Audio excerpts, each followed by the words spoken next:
if one racial group is committing more violent crimes than another, then should police use that as a determinant factor in whether or not they would find someone suspicious? No, I don't think so. I don't even think that you would need to take it that far. If police were simply allowed to do their jobs how any reasonable person would want them to, then we would see less crime and we would see more people in jail. The problem is less crime might be acceptable, but more people in jail makes a lot of people very uncomfortable. Activist groups, media organizations, things of that nature. So that's why you have like predictive policing is very controversial, because AI will look at neighborhoods where crime is more likely to take place, finds out these neighborhoods maybe have a higher representation of minorities, and they say, well, we should probably police these neighborhoods a little bit more. That has nothing to do with the fact that the AI is, programmed to be wearing a Klan hood. That existed before AI too, right? Like these neighborhoods are already policed more because of the crime that is there, right? Which should happen. The problem is, one, you got to look at like, all right, which crimes are actually being followed up on? Like there's plenty of white collar crime that no one ever does. And if you look at like drug usage rate, even not white collar crime, it's pretty similar between races, but they do go into the communities where it's more of like a perceived problem there. And that might play into arrest statistics, that might play into incarcerations. Obviously they should go where the crime is. I think the problem is you're assuming that all the arrest data is this like infallible, like, oh yeah, like they're only arresting the people that are doing the crimes, and not like there are specific areas that are targeted and some would say over-policed. I think women shouldn't be allowed to be firefighters. Even if you look at, I think it's. I'm actually largely kidding. I think for anything, the average. So I mean, in terms of fighting fires, women, it's completely like, I'm actually joking. My point largely is we have these affirmative action policies that you end up with like a 5'5", 120-pound woman as a firefighter, which is just the stupidest thing imaginable. Well, it depends. What's her job, right? Is she the person that has to go in and carry fighting the fires? I'm saying. Right. But like firefighting means a lot of things. Are you holding the hose? Are you chopping a door down? Are you carrying? Doesn't matter. Well, it does matter. It doesn't. Yeah. Because at any moment, anyone responding to an emergency is going to have to be able to handle any one of these jobs. Of 10 firefighters, and you've got 6 capable people of carrying a 300-pound obese man out of a thing, there's 7 people, and 4 of them can't. Like, I don't think that means this team is somehow less effective. Like, if these 4 people can do the jobs that are agreed, fat men shouldn't be allowed to be firefighters either. No, fat men shouldn't be allowed to be saved because it discriminates against women. The problem is they lower the qualifications. Women are able to I do think that's the logical conclusion of the left. What? You think actually?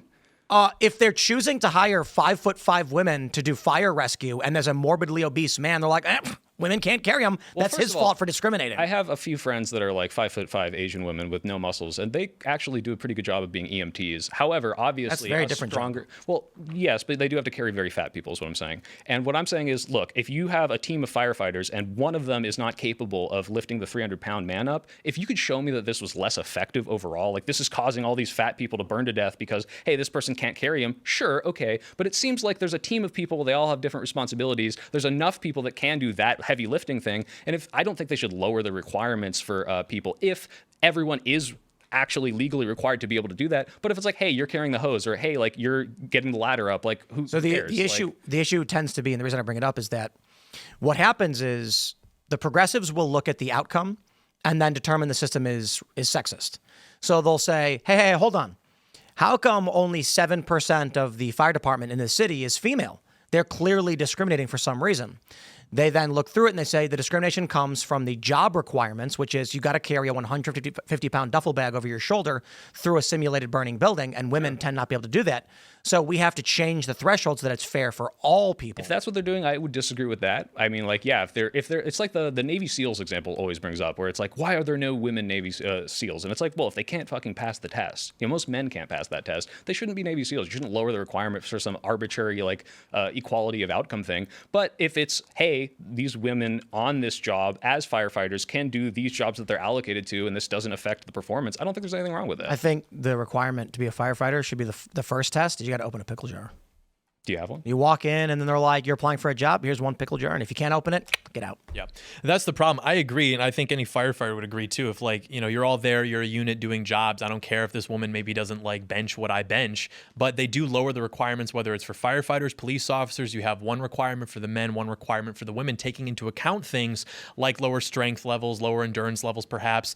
And, if I were really sexist, I would say, I don't know if women even have the temperament to do these jobs. And maybe I would want to discriminate on that. But like, I'm more of an open-minded guy than that. But you have to be not emotional to stop a fire. I think in situations of high stress, there is a sort of consideration that maybe you wouldn't want. I mean, I've seen a lot of videos, for example, of women making arrests and they panic and they pull a taser and shoot a guy and I've they seen go. a lot of videos of guys doing that too, and they're like, "Oh my God, a black guy," and they just unload a mag into him, and That's it's like, not what happens. I've seen it happen. I think there's a lot. The Name a idea case, that like name a name. women are like less temperamental is like, I don't know. We just saw like the two most powerful men in the world have a bitch fit on like the internet yesterday. Like, I don't know. Again, you're comparing a situation where lives are on the line versus like two guys who are just like having a Twitter fight or whatever. The big beautiful bill. Lives are on the line. I will say.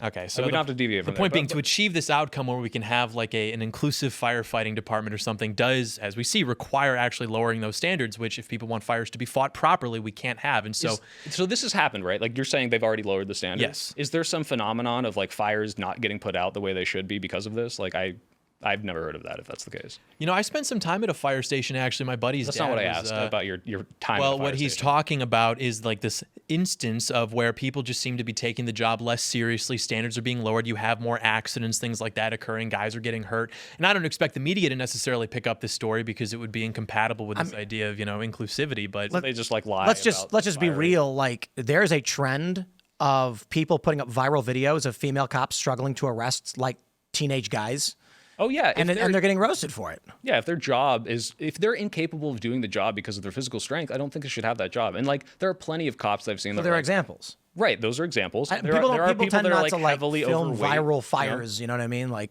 Yeah, but if there was some crazy phenomenon of fires not getting put out, and there's like, there'd be a there's lots of videos of fire being put out. I would imagine you'd see one of like, some woman trying to hold the hose and she can't, and like sprays it out and the house burns down or something, right? she's like this levitating. Yeah, exactly. Like that you would see that happen as well. And like, yeah, if you can't meet the requirements of the job and you can see the detriment to that of like, hey, like a cop, interactions are getting worse because women are so scared and they're just shooting them or something like that. Like, yeah, I would say you need to stop hiring people that aren't good at their job. The problem is I don't think this is like firefighting a is female probably phenomenon. less because the technology with fighting fires has probably evolved to make it more automated than like with policing. So you can probably have weaker females operating these things and it's fine, point the hose.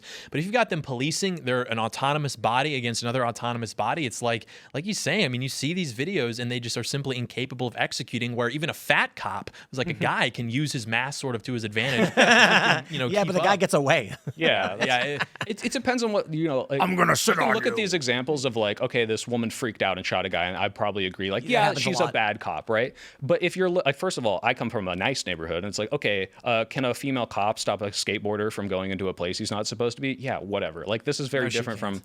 What do you mean? Oh, you mean like physically? If like 3 teenage boys could probably overpower like a As a skateboarder who has hopped many a fence, ain't no way lady cop stopping me. Sure, but like this is not going to turn into a physical interaction. This and- is going to be like, oh shit, the cops, like, let's get out of here, right? Bro. Like they're just enforcing that. So I have stories from my friends where they were like on a rooftop, and when the cops pulled up because it was a company, they ran to the side of the building and jumped 10 feet to a telephone pole and climbed down and ran away. Okay, right, but that would work against a fat cop or a guy cop who couldn't catch up with you either. My point point. is that I'm just if saying, you're ain't nobody doing stopping. low stakes crime stuff that's not involving a bunch of physical altercations, this isn't some reason to bar women from ever being cops. It depends on what the job is, and I 100% agree. If she can't do the job, like in these videos, then she shouldn't be a cop. You know- But that goes for everyone, not just a woman. There's a couple ways that people look at the political landscape. There's revolutionaries, there's moderates, reformers, there's accelerationists. I don't like the word accelerationist. There's got to be a word for where you just want to sit back and watch as liberals politically immolate themselves and just like roll with it. Conservatives don't like this because of their moral framework. They're like, it is bad that liberals enact things and do things that are detrimental. But as someone like me who I actually am more of a liberal guy, I can just look at liberals and be like, yeah, that's going to destroy your way of life and your society. But I quite frankly don't care because you'll cease to exist in 20 years anyway. So What kind of liberal are you? Like in the Civil War movies, like what kind of American are you? What kind of liberal would you say? traditional. What is that? It's Just a like, ref. It's my vibe from watching what I have, and I'll grant you this. I don't watch a lot of your show. I watch pieces, and I probably watch a lot of clips that are out of context. But like, it really yeah, they seems always like are. you mostly align with like right wing stuff, even if your Define morals right-wing. don't. Right wing, like you voted for Trump in 2020, right? So what does the vote of a person mean for your policies, your politics, and your? Well, that you agree with the. Is Tulsi policies of Gabbard the a person liberal or you- conservative? Right now, she's conservative. She used to be Is insofar as RFK like. Jr. liberal or conservative? Well, hold on. Let's talk about Tulsi Gabbard, right? Like, she had a very big right-wing shift. She was someone who was, what was it, in 2017? She But, was like, I'm off asking, fossil what does fuels, that mean? right? She was like a green person. Like, she was like more environmentalism. Now she's with a party that's promoting fossil fuels that doesn't do these green, like, initiatives. So does- she is moved to the right. It's not as if the left shifted No, around hold her. on. But that's a question of fact, right? Right. She is more right-wing now. What I'm saying is, like, you're asking about someone advocating for a fuel source. Right. So right is your argument that right and left don't define political philosophies? A They left-wing person is more likely to support some sort of Clean Energy Act. Tulsi Gabbard used to do that. She's no longer doing that. That is a shift to the right. question, right? So the question I'm asking you is, you define left and right not based on policies. It's not based on philosophies. It's based on fact, like worldview. Based on the policies that they support. Is RFK Jr. a liberal? I think he was kind of like a crackpot, slightly environmentalist person, but he's never been like a prominent liberal Democrat, and now he's supporting the anti-vax crowd, I guess. So I guess my question is, I'm trying to ask you, like, how do you define liberal and conservative? yeah, based on the policies. So like progressive So what policies taxes, am I for that are environmentalism, conservative? like. Well, that's why I'm asking you. Like, I think if you vote for Trump, like, what policies of his do you support that are liberal policies? Getting rid of waste, fraud, and abuse, no new wars. Those aren't liberal policies. Deportation. Getting rid of waste. What do you mean? Bill Clinton led the charge on waste, fraud, and abuse. Saying with Al that Gore. we should make something better is not the same as, hey, let's cut the entirety of the education department and the Bill Clinton a USAID. liberal? Bill Clinton is a liberal, but Bill he would Clinton not do and what Al I just Gore described, which is what Trump is doing. So, like, this isn't the same thing. Getting rid of waste, fraud, and abuse, cutting You can back say on vaguely, bloat. I think we should make things more efficient. Probably everyone would agree with that. But when you see what it's borne out in the Trump administration, that's very different from what Bill Clinton did. Like, these are not the same things at all. He did a lot more, yeah. No, he didn't do a lot more. You can say he made things more efficient, but this is not the same thing as I cut the entire Department of Education. I'm cutting USAID. These aren't the same thing. You can't umbrella these as, oh, this is the same kind of policy, especially when the policy is so vague as I'm making something more efficient. So traditional liberal, not classical liberal. Classical liberals like Locke and, they're more like libertarians. Sure. Traditional liberal as a political term tends to describe the Democrat view from the 90s, which was abortion, pro-choice, safe, legal, rare, secure borders, no illegal immigration, workers' rights, workers' protections, and cutting the size of government. When you say no illegal immigration, like, what do you mean? Like let's pick some of these. Like, in the 1980s, right? Like Ronald Reagan and George W. Bush, H.W. Bush, I think, are arguing about like illegal immigration. I think the question at this town hall for this debate was like, hey, what do we do for the kids of illegal immigrants? You can look up this video, and it's like they're kind of almost like out liberaling each other. One says like, look, I don't like the idea of illegal aliens in my country, but these kids are here, and I don't want to deprive them of this education. I don't want them to be seen as criminals. Like, this is the Republican Party in the 80s saying, I support at least like, The Republican Party up to like 2015 was for open borders. Not open borders. That's a very different thing. These people are like, we need to secure our borders and we need to do something for these illegal people here, but I don't want to like, get rid of them. Okay, versus point being, you're describing well, hold I'm on. not talking about the 80s. I said traditional liberal. Right, but this is Republicans past the 90s, and you're saying you're a Democrat from the 90s. The Democrats were more liberal than the Republicans were in the 80s, but you're not there. 90s, you're voting for the guy who says mass deportation now. 2008, Hillary Clinton called for a border wall. Okay. I'm not talking about the 80s. Having a border wall is very different from, hey, let's deport every single illegal Barack Obama was called the deporter-in-chief. Yes, and he also did DACA. Like, do you support DACA? No. Why not?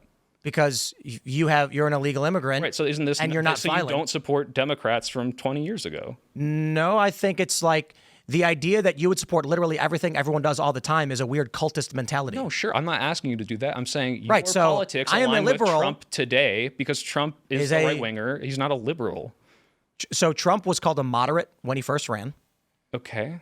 He is politically moderate to this day. In what way? Well, he got a lot of flack. What is politically moderate about mass deportations? What is politically moderate about like? Look at what other regimes have done to illegal aliens throughout history. I'm talking about like America Barack today. Obama was the deporter in chief. He's not. In fact, liberals he did right not now advocate for mass deportations of every single illegal in the country. That's just and not what his liberals policy- right now are and he bragging did about how Joe deferred Biden action. deported more than Donald Trump is. He did DACA. This is completely. Did Joe Biden different deport from- more than Donald Trump? Probably, yeah. If you look at the statistics, but first of all, we're in the first 6 months. He's probably his idea is the platform that he ran on that you voted for. Did you vote in 2024 for Trump as Yes, well? for Trump. Yeah. He was, hey, let's get rid of every single illegal immigrant. That is not Obama's policy. That's not Joe Biden's policy. That's not liberalism from the 90s. It's not liberalism from the 2000s. Like, you're isolating like a single point and saying that hereby determines. Okay, well, let's move on to another This point is why that I calls say you the a left is liberal. cults. This is a cult. It's like Well, I'm just asking, the what makes you idea a of- liberal?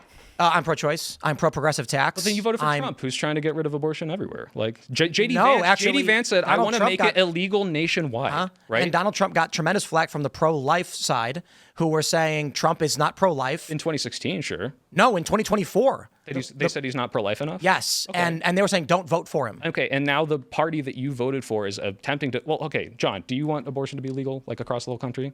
Yeah. I think it's a majority of the Republican Party is majority for illegal in all cases. That's not true, actually. That's not You ever hear of pro-choice. a moderate? So I know what this a is moderate interesting, is. I'm actually. saying that you're voting for This the is party what- that wants to illegal So what? make this. Well, because that's not a liberal position. You're voting for the people that want to get rid of abortion. Voting is not a political philosophy. It's who you choose to best represent your views. That would, if you vote for Trump and then called yourself a progressive, I'd be like, in what way? And then you say, well, my views are all this, but I'm voting for the party which will materially make all these things the opposite of what I want. How are you a progressive? Because my biggest priority is probably anti-intervention. Thanks for watching this clip from the Culture War podcast. We're live every Friday, 10 a.m. to noon, so subscribe and come hang out.